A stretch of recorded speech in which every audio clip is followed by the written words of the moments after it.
Dana, Srinivasan, and Sri. Great.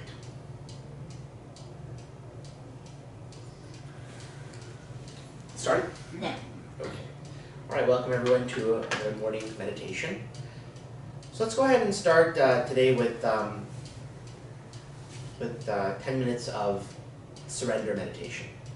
So again, just relax and ignore what's going on, essentially. Vigilantly ignore what's going on. So you're guardedly relaxing, essentially. Let's try that.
All right. So one thing I hope you notice as you're doing the practice and thoughts arise is how thoughts sort of chain into one another. One thought links to another thought, links to another thought. You follow the train of thought, and at any point when that happens, right, you can sort of decide to sort of stop following the chain, basically. Thoughts may still arise. I'm not saying they won't, but the contribution that you make in terms of your attention following it is what I'm talking about. The sort of again, that sort of almost muscle-like quality of the attention, like holding on to some particular thought is what you want to relax. And you can feel it, I think, to some extent as well in your body. These bodily tensions are representative of your mind following, your attention deliberately following some particular chain of thought. So we're trying to continuously and deliberately relax that muscle of thought. It's it reminds me of Ramana. Ramana says, at one point he says, just don't think. Just don't think. I mean, what he means by that is that again, that sort of central faculty which, when tensed up, seems to be involved in creating new thought. That faculty we are deliberately relaxing, and it's delicious really to relax it, because that's effort. We're just deliberately smoothing out that effort. And if you can, recall like this level of the highest level of relaxation you achieved in this 10 minutes, right? We're trying to preserve that at all times, right? Essentially, through continuous vigilance. That's what surrender is. Like you're pretending it's the truth, that you're continuously sitting here, right? Nothing else is ever happening. Anyone want to share their experiences? Yeah, actually, because what you said really, I could feel a lot of the time the urgency to want to engage, and just not allowing that urgency to navigate where attention goes becomes more natural, but I can feel the body and the mind wanting to almost disassociate into thought, and just not allowing that. It's like it's like scared not to for whatever reason. Yeah, exactly. But it was interesting, this session when I started, there was lots of thoughts, but it was fine. There was no getting, so I wouldn't even say that was bad. It's just that there was background thought. That's right. And then there was this sense, it went quieter, but I was starting to like disassociate, like zone out. But even that was seen as an object, where previously zoning out I would fall into like a sleepish sluggishness. Yes. But now I can see that as an object too, and still stay with the surrender while the zoning out feels to be happening. That's great. Which is interesting. Yeah. Because zoning out or sleepiness itself as a kind of thought. I mean, that's what Gaudapada in the Mandukya Karaka says. Right? He sort of gives the process for surrender. And he says, right, as you surrender, right, you'll come to a point where you'll get sleepy, essentially, and that too is a thought. What did he say? You'll get sleepy. Sleepy. Yeah, you're sleepy. And sleep is, it's a wrong doorway, right? There's doorways. One way leads to the self, and one way leads to sleep, essentially. And the sleep doorway, when you're trying to surrender, you're trying to recognize this too as a thought. It's a thought of sleep, and so if you can, try to withhold yourself from falling into that, essentially. I'm just curious, do you have any hypothesis as to why there's this natural tendency to want to be lost in thought? Well, I mean, so I think it's because, the mind, the objective mind effectively only exists as long as the mind is moving, essentially. It's like a shark, which can't stop moving, or it dies, basically. And analogies made in some place, right? The mind is like it's like a caterpillar, it swings from leaf to leaf, And so if it doesn't have another leaf to latch onto, it falls. So to the mind, the objective mind which sees everything in terms of objects, not having an object to focus on would feel like death. It thinks it is. It's not actually death, okay? Because one falls to the self. The self is not dead. It's just that the mind which sees things in that way, and it's connected to the, that's what's connected to the ego as well. The ego exists as an identification with some things and a disidentification with others. So it's always in that kind of duality state. That's how it knows. That's how it knows. It knows itself to exist by pressing up against the boundaries of what it so-called isn't. You know. So this is all thought, right? This is thought. The motion of thought is, I am cognizing something with boundaries, basically, and I'm not that, basically. And so I know myself as not that. And I feel myself as not that. You see, like I know myself as the feeling that arises as the not thatness of whatever it is I'm experiencing. If I don't have that feeling, the ego thinks, how do I know I exist? Like, unless I push up against something, essentially. How do I know I exist? Because I'm constantly pushing against some boundary, basically. So if you relax the mind or you inquire, what you're doing is you're systematically turning the attention away from these boundaries. You're going to this boundlessness, essentially. And the boundlessness, there's nothing to push up against. So how do you know that you are? That's what the mind thinks. How do I know that I am? It's like falling eternally. You know, that's what surrender is, falling without cessation, right?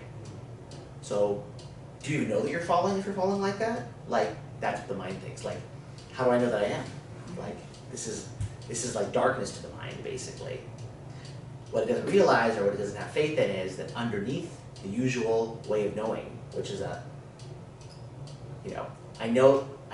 know myself as, because I push against something and it resists me.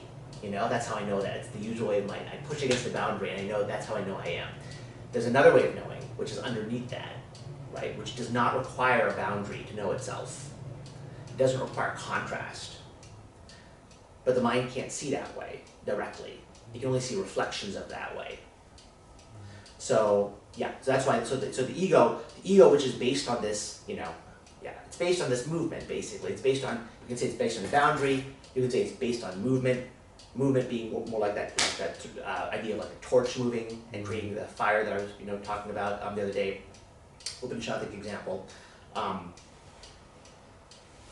If you strip away the boundaries, or if you cease the movement of the mind, the illusory phenomenon of ego as feeling that I exist, feeling that I exist as something separate, will stop. But that doesn't mean that you don't exist. It means that the feeling that you exist might temporarily stop. It's not the same thing as not existing. It's not even the same thing as, it is this. It's it might be the same thing as stopping to know that you exist. But there's still a knowing. Pure knowing is there. Pure knowing, but not knowing that. Because when you have a proposition following that, like, I know that I am, I know that that is, that's the mind in operation in the objective mode. It's grasping something. And to do that, it needs contrast. It's a certain way of thinking. It's and so I, in the usual way, it's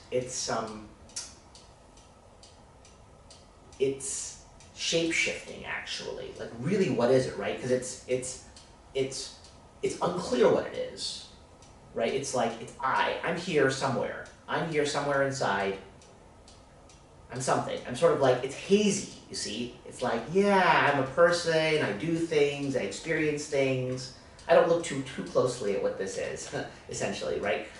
It's able to maintain itself because it's like, kind of like a con man, it's like, yeah, you're sort of like this and you're sort of like that, and so the you're against this boundary right now, you're against that boundary, it's inconsistent, right? But essentially you're always feeling something that you are, but it's sort of changing, right? So if you turn your direction, you turn your attention either inward, essentially through surrender or inquiry, you're again, you are systematically stopping the shape-shifting, basically. You're stopping the movement, you're stopping the shape-shifting, and what remains, has nothing to grab onto. So that's, so basically that's what it is. Does that make sense? Yeah, totally. Yeah. It's almost like it wants to, in preserving itself, it's causing itself suffering. Yes. So yes. It's a bit strange. Because suffering. It would rather suffer and exist. Exactly. Suffering is knowing that I exist. I know I exist because I suffer, basically. This is why the Buddha says, the mind, he says the mind enjoying life is like the person who grasps a red hot iron and enjoys the feeling of letting go. That's sort of a pain and pleasure thing, but really pain and pleasure is linked to the same thing. It's contrast. Every time it's contrast. I know because something's changed in my experience, So that's how I know that I am, because of the change. If they're changeless, now how do I know that I am? I have no reference to know that I am. So maybe I'm not. That's what the mind thinks. But there's some other faculty underneath that, you see, which when the mind goes to that point, shows the mind that actually there's something else. It can't see what that something else is, but it can see that there is something else. That's what's being pushed, right? When the mind goes deep and it sees, oh my God, I'm limited. It simultaneously sees, but this limit is not all of me. The limit, there's something more than the limit. I can't see what the limit is. I can't see beyond that point, but I can see that there is something beyond that point. That's it. That's all that's required, essentially, right? For the mind, when the mind has enough conviction in that, then it can let go. But that can only happen when the attachments are weakened sufficiently, that the mind isn't clinging, with super fear to its current way of doing business.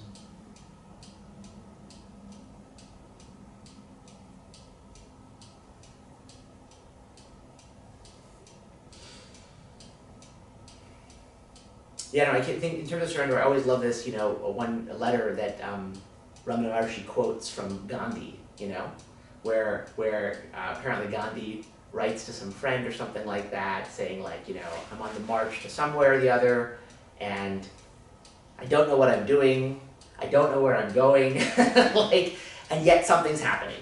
It's just happening. I'm just going. You see, here we have a person who's obviously super in the midst of action, taking all kinds of sophisticated moves and complicated political games, and but his own subjective experience is, I'm not doing any of this stuff. This is just occurring to me, without my effort. So you feel that effortless. Exactly. And that's the truth, right? The truth is, things are occurring to us only without effort, right? Nothing is our doing, actually. The doing is a superimposed feeling on top of it, an artifact of the mind working in a certain way. So we're trying to basically strip that away and say, well, what happens? What happens if I stop participating in this game, basically, where I'm fooling myself into thinking that I have all this control, when in fact, everything is happening effortlessly. Only effortlessly. There's no such thing as your extra contribution to things. Everything is God working, purely. Yeah. That's a surrender. Yeah, that's surrender, exactly. So maintaining that, right? Maintaining that understanding and continuously, again, waking yourself up, because it's very, very easy to just fall into hypnosis again. Some thought will just grab you, and you'll follow that chain of thought. In the Gita, Krishna likens it to like, I think he says this, I hope he says this, anyway, like a ship blown out to sea, right? So it's very, in 1 second, right, the thought can blow you out to sea, essentially, and you're taken by it, then you have to bring it back. It's fine, it's gonna happen again and again, but this is sort of idea. So we have to get more and more comfortable with this comfort. Yeah, you could say that. Yes. You could say that, yeah. I mean, well, it's going to be uncomfortable for a while, exactly, that's right, because it's going to be against your habit. That's the practice. What the practice is unwind the usual habit of trying to control your life. Yeah. Yeah, which is uncomfortable for a while, until the point when it becomes comfortable. Yeah. And then the sort of like critical mass goes in the other direction, you know, Mhm. beyond a certain hump, essentially. And so Ramana says, one day he says, it will be as difficult for you to think a new thought as it once was for you not to think a thought. Mhm.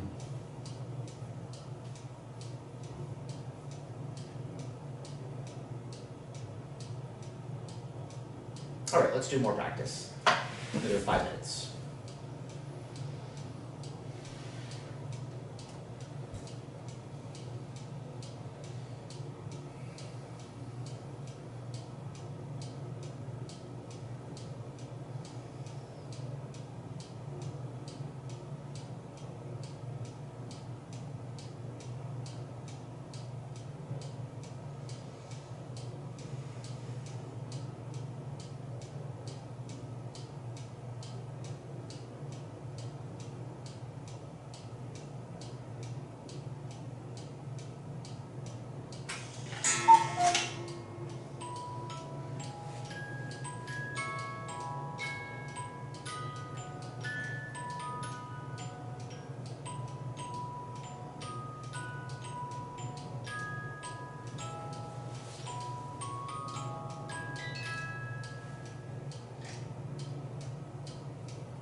So one thing I want to note is, as you're doing the practice, in inquiry too, not just surrender,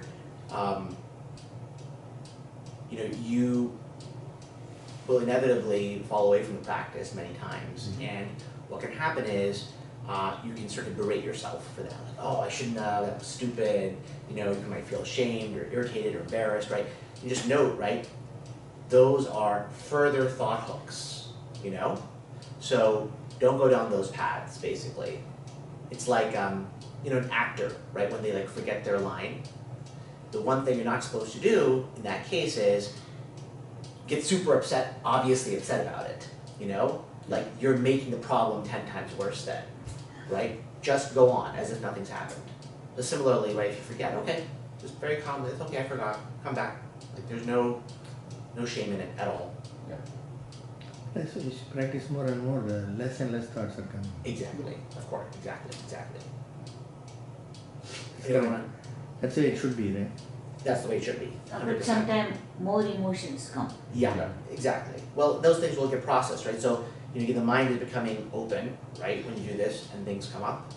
And you come back to the practice, come back to the practice, come back to the practice, come back to the practice, and these things come up and then they fade, come up and fade, come up and fade. This is the process. Then you fall asleep. And you fall asleep because you're so calm, exactly. Well, you may not fall asleep, maybe you will be vigilant. Yeah, we're kidding. That's But, also happens. Even more thoughts arising is not even a measure of success or failure. Yeah, It's your ability to Correct. stay in constant rejection of them. So it doesn't, Yeah, it's yeah. inconsequential True. if more thoughts came, True. less thoughts came. That's true. It doesn't matter, right? Yeah. That's true. Now that said, I think that's right. I mean, you're technically speaking, you're 100% correct. What usually happens over a long period of time is, right, though, that attachments will decrease and attachments are what are thought generators, basically. Yeah. So general trajectory tends to be that thoughts will decrease in intensity and frequency, but it's not a guarantee, it's not a 100% rule. You're right. The important thing is not the quote-unquote number of thoughts or anything like that. The important thing is your ability to sustain the practice, because that's what's governing your inner peace. Inner peace is what matters, really. Everything else is background noise. So instead of just saying I am that, you just detach from the other I. And relax, Yeah. right? That's because basically, when you're keeping your attention relaxed, your focus relaxed, you're also, these are all like legs of a stool, right? When you keep your attention relaxed, you are not getting absorbed in things. When you're not getting absorbed in things, you're not taking them to be real. When you're not taking them to be real, you're not putting your willpower and effort into them, right? And these are all self-reinforcing pieces, right? So the point is to be like, Vishnu and Vaikuntha, lying on his, Ananta basically, and dreaming the universe, basically calm, right? He doesn't do anything. That's the privilege of divinity. I don't lift a finger, and yet things occur. So that's our birthright. That's what we're trying to do with surrender, is live that. Or observe and laugh at things. Yeah, you can laugh at things too, exactly. That's Or right. your own stupidity.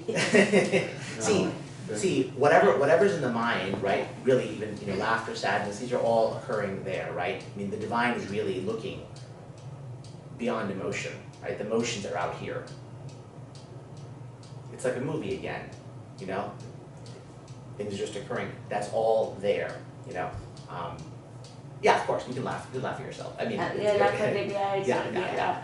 How this is happening, how this part of me is behaving like that. The inner looker is watching that too, watching the laughter also. Yeah. Basically, is the point.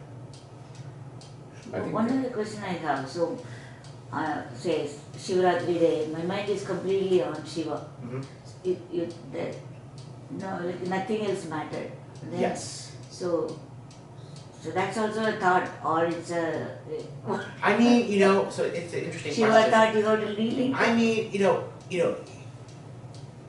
it's not. It's a small thing, honestly. Like say if you can keep your thoughts on Shiva, and give up all other effort, Yes. then it's very close to surrender. Basically, it's almost the same thing. Yeah. Because see, in all the practices, we're not giving up all thought. We're keeping one thought, the thought of the practice. because you can't go to no thought directly. The mind doesn't work that way. You give the mind a single thought. From many thoughts, you go to one thought. And then from focus on one thought, which is the practice, then the mind can shift into the zero thought state, temporarily, and then eventually the point is to have a recognition of what's really going on. And when the recognition, in the light of that recognition, it's the case like Raj said, it doesn't really matter how many thoughts there are, because really there are no thoughts. That's the actual truth, right? There's thoughts can only be said to happen if one believes that there's someone to experience the thoughts. Yeah, it's a But, feeling yeah. of that, feeling. Yeah, feeling of It's not identification. you don't do anything, but automatically you are the kind of only like towards Shiva kind of a feeling. Yeah, so if you're holding on to Shiva and you give up everything else, you just hold on to that, that's good. That's basically surrender, more or less. Yeah. Point is giving up all effort, all other thought, and all other effort. All other focus, I should say, all other focus on anything else. Maybe it's that day or simulator or I don't know. Sorry, what? The Shivaratri day is simulation. Of It's a simulated thought, or it comes to you naturally, or there is something to do with the timing of that day. yeah, I mean, you don't have to do it just on Shivaratri. You can keep Shiva's thought every day if you want. Yeah, correct. That's right. Things are like multiply, right? Some days you will have multitude of that thought because of the auspicious day. Yeah, it may be easier on certain days. Yeah, Gita, maybe some of those are just, institutionalized to create certain discipline to practice, maybe even, right? So, I mean, I feel every day is as auspicious. Yeah, I know. They But will. it's a mind, if it helps the mind to think some days are more auspicious to surrender, then it helps the mind. I mean, that's Yeah, see, another way of looking at it. It's not thinking of auspicious or anything. Yeah. see, It maybe happens. it's- It happens, and without any effort. with less effort. Yeah, so I mean that's good. That's great if that happens. But of course,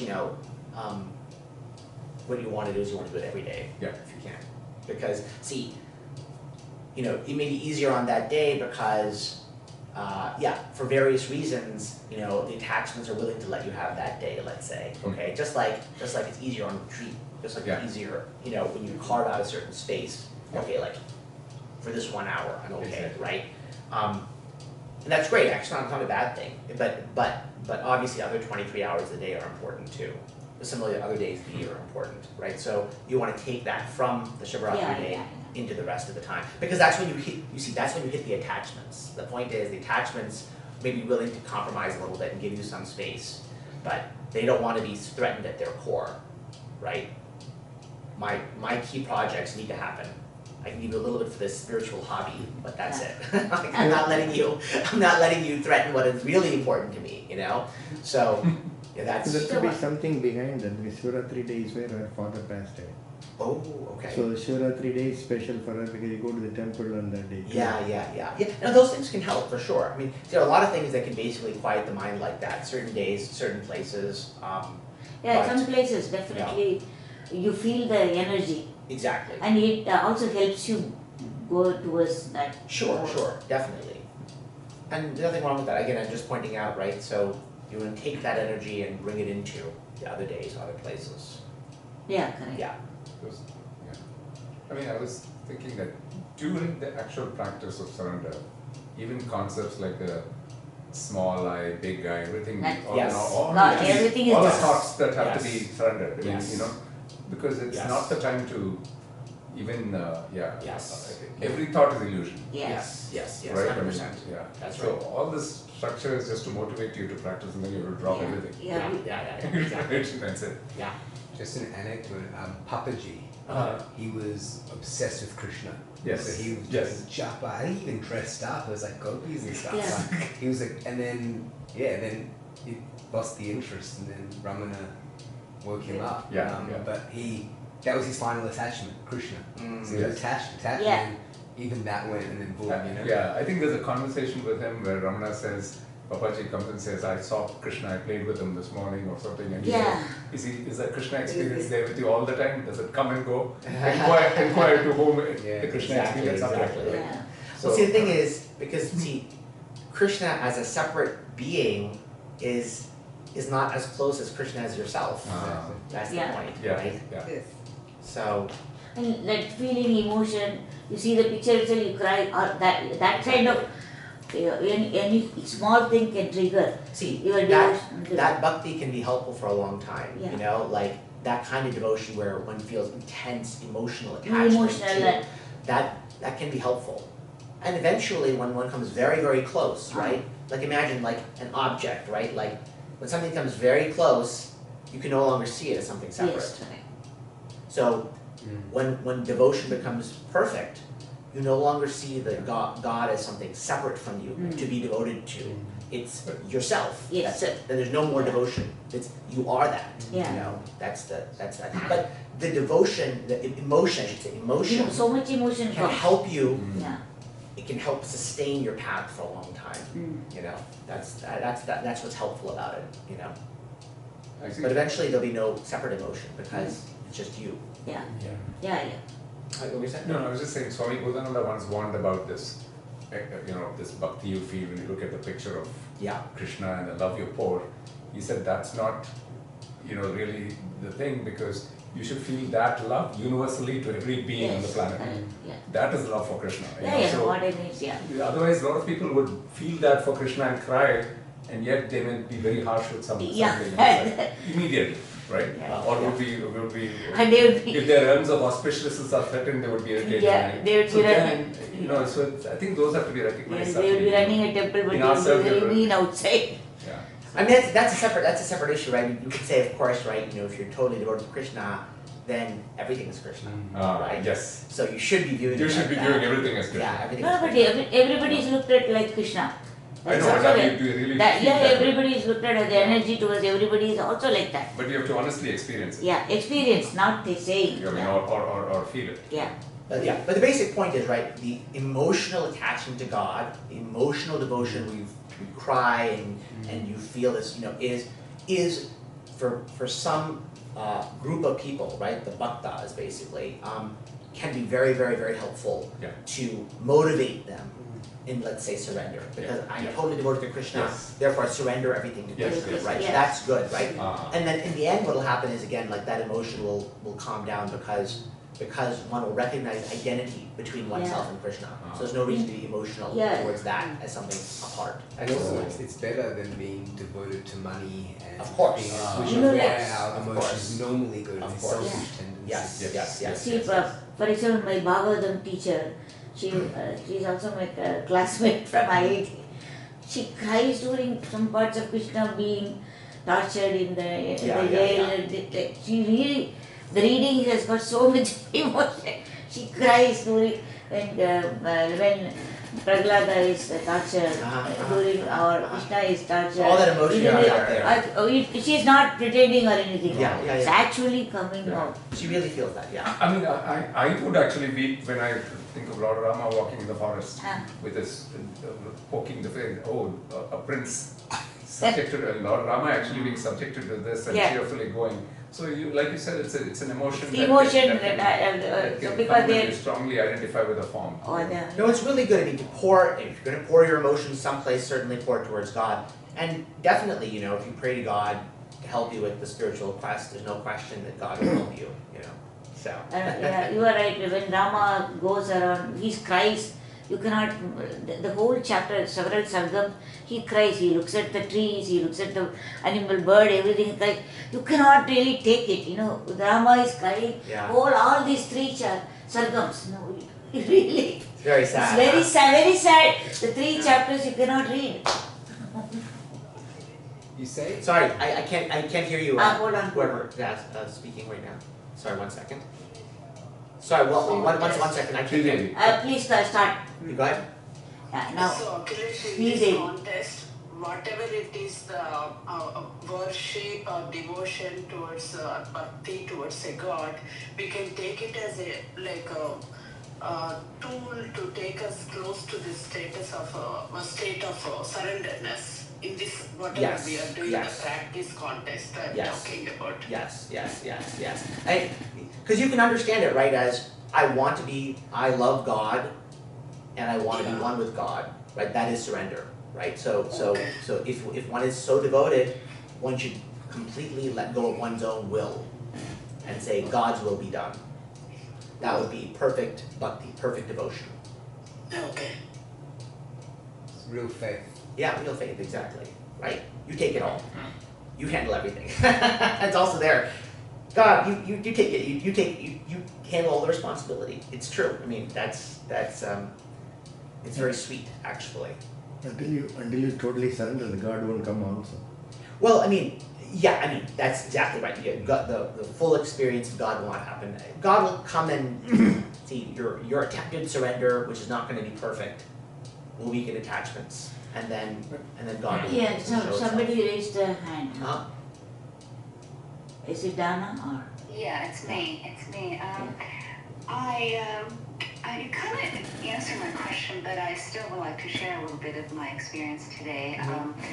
My to-do list, it was a really strong grip, and twice when we practiced, it just came up really, really strong.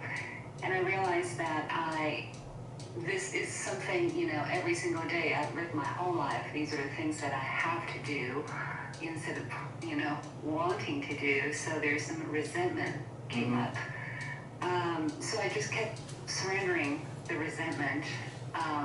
And then another question is like, can I let go of the to-do list? And the answer was no. So I surrendered that Honest. too. And so I just, so right now I'm not at peace. It's like, I realize that I have like almost like a puppet, I let my to-do list, guide my activities pretty much every single day. But at the same time, I just like the grip is so strong. Yeah. I don't feel like I'm ready to let go. Yeah. Just free dive, right? I'm not ready to do that. Yes, so what do you recommend that I So, do? I would recommend, in that case, I'd recommend karma yoga. So go ahead and do the to-do list, but start taking the attitude that I'm putting in my effort, but whatever the result is not mine. I'm not really the doer of these actions, even though you're doing them, even though you're putting your effort in, right? But I'm think of myself as not the doer of these actions and not really responsible for the results. So whether they're good results or bad results, if they're good results, I'm not going to become overjoyed. If I'm the bad results, I'm not going to become depressed because they're not really mine. They're not my result. They don't reflect on me, and does that make sense? So you can do your to-do list. If you're not ready, as you say, to free dive, but you want to start inculcating an attitude of emotional indifference to the results. Yeah. Which Can is I also difficult as it is, go ahead. Can I also practice, surrender at the same time?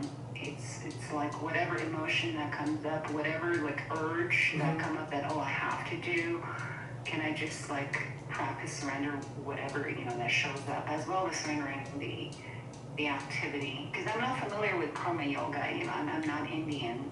Well, no, but I just defined karma yoga for you. That's it. What I just said. Literally, right? You're doing the activity. Let's say, like, okay, whatever. Like, you have some work to do, right?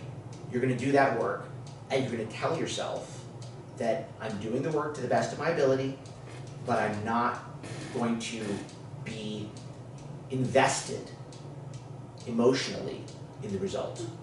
That is karma yoga. That's it. I'm giving you the one line. That's nothing more to it than that. Great, yeah. So that you see, do you see how that's different from surrender? Yeah. Yeah, easier. I see that. Easier, Yeah. right? Because it's not that easy, but it's still, because people are still very much attached to the results in their activities, and they don't want to give up the attachment to the results. But it's at least you're doing the activity, and you're not.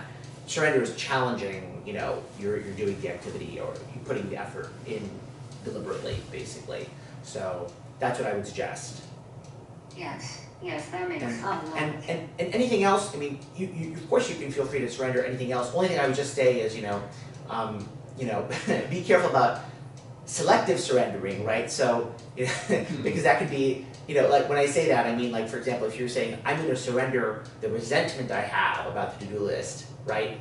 But not the to-do list, right? I mean, you didn't say that, but if you were to say that, then I would be a little bit wary of that, because then you're using surrender essentially to prop up certain factions in the mind against other factions, you know? Like people want to basically make themselves, you know, productivity machines, and they don't want to feel bad about it. Like, they don't want to feel resentful. So I'm going to surrender the resentment, but I'm going to keep, you know, so that's a way of basically like manipulating yourself, you know, which we don't want to do. You know, if we want to surrender, we want to surrender universally if we can. But if you can't surrender, then definitely do karma yoga. And that's very, very helpful. Thank you. Thank you. Sure. Shashank also raised the hand. Okay, sure. Akilesh, I have a question. Oh, Shashank. Is this your shot now? Yes, okay. Shashank? Yeah, I just want to about this what you mentioned of how you can manipulate yourself. Yeah. That this is something that's happened, and I'm just mentioning it here almost like a confession. That sometimes when I do self-inquiry or surrender, I get a lot of egoic thoughts in this special kind, as in thoughts of fantasies like, okay, if I do self-inquiry, my mind is going to be so peaceful, and that's going to make me so productive. And other things like, okay, even imagining like in the future I'm going to become enlightened, and then after that I'll achieve all my goals and all my dreams in the world. And some other things, even other things like, okay, when I'm peaceful and quiet, I'll make more friends and people will like me and stuff like that. All sorts of imaginations and fantasies, and I'm just sort of mentioning it here because I can see that they're very egoic thoughts, and like my attachments just cunningly want to almost like resist the practice in that way. I'm just mentioning it as a confession. No, that's, I mean, it's really good that you're noticing that. And so as long as you notice it, right, they lose their power over you, essentially. So notice them, continue to surrender them, laugh at them, you know, don't take them too seriously, and don't feel ashamed that you have them, basically. It's fine, they're going to be perfectly natural.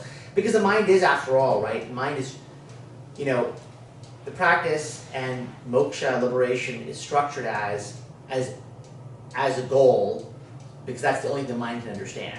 Like it's something in a future point in time that's super special, you know. So the mind is trying to understand it all the time. Like, what is it? What will I get if I do all this stuff? You know, so it can't help but create fantasies about it. So it's natural, and don't feel bad about it. Just notice it's happening and just feed that back into the practice. So now Sridevi can. Okay, Sridevi. Yeah, it is the same thing you were mentioning about the karma yoga. So what I'm understanding, in case if you cannot practice surrenderness in a full-fledged way, like directly, you are suggesting karma yoga can be practiced as intermediate step to go to. Yes, exactly. And intermittently, right? So you can do self-inquiry or surrender when you can. And when you can't do those things, you can do karma yoga, you know? When you can't even do karma yoga, you can do something else. I think Krishna in the Gita says, you know, you can do X, if you can't do X, you can do Y, if you can't do Y, you can do Z, and if you can't do anything at all, just think of me, you know? There are numerous facts in So you just fall to whatever level you can get, you know? So I'm understanding whatever the bhakti, devotion, or karma yoga, these can be used as going closer to the next stage of complete surrenderness. Yes, exactly. And I mean, and you know, and surrender is not, again, it's really, surrender is the perfection of the devotion path, you know? It's not really like devotion is something separate, you know? Devotion perfected is surrender, 100%. So you should feel like if you are strongly a devotee kind of person, you know, it's not like surrender is something different. Yeah. Surrender is the height of devotion. you might slip off something, then you have to get back to it by various other things. Yes. I want to Thank you. Sure. on the so talking about like thoughts that come up, you were saying don't have any shame about it, and also don't beat yourself up. Yeah. Kind of if you But even if you have some shame, Yes. or that too is okay. Yes, you don't want to yes. control. Right, because you can have, it's the same thing applied to the second level, right? So you have a thought, you depart from practice, now you feel shame about it, and then you want to feel shame about the shame now, you know what I mean? The shame may come involuntarily. Yeah. If it comes involuntarily, then you just, again, feed that, okay, I felt some shame about it. Yes, ultimately being okay Proceed, with right? whatever comes up. Exactly. Although maybe if there's too much shame, then we need to do some work on being okay Yes. with the thoughts. Or Yes. if we're too hard on ourselves, Yes. because you won't be able to surrender if you're too hard on yourself. Yes. So you know what I'm saying, right? You know, it's 100%. So these thoughts and feelings can arise. That will include shame. That's totally fine. Nevertheless, my saying that there's nothing shameful in it will itself, if you think about it, help ameliorate something. You know? Exactly. So there's a kind of reshaping of that going on as well. It kind of requires a bravery in the sense of being okay with Yes. whatever is thrown at you. Yes. So whatever And kind of non-judgment arise. is what you've been saying. Exactly. Non-judgment. And even when judgment involuntarily arises, to be okay with that and keep going. Yeah. Basically, exactly. Which is the ultimate non-judgment. Right. Even if Exactly. That's right. Even Precisely. allowing judgment. Yeah. Exactly. Precisely. That's right. Even when judgment arises, to be non-judgmental of that. Exactly. That's right. Because the point is that, you know, there's the thought and emotion stream, and then there's you. You know, and to keep differentiating yourself, that I'm not the stream. And whatever is not the stream, the non-stream part doesn't have shame and other emotions. Right. All those emotions are in the stream. You know, if you keep differentiating yourself from that, that's the key point. And even things like judgment and shame require the identity. So I assume when there's no identity or when you don't view yourself as the individual, certain emotions would just die down, such as shame or guilt, maybe, just because. I mean, you know, I don't think there's, I mean, I think there's tendencies, but there's no rule. Okay. Because the thing is, see, the reality is that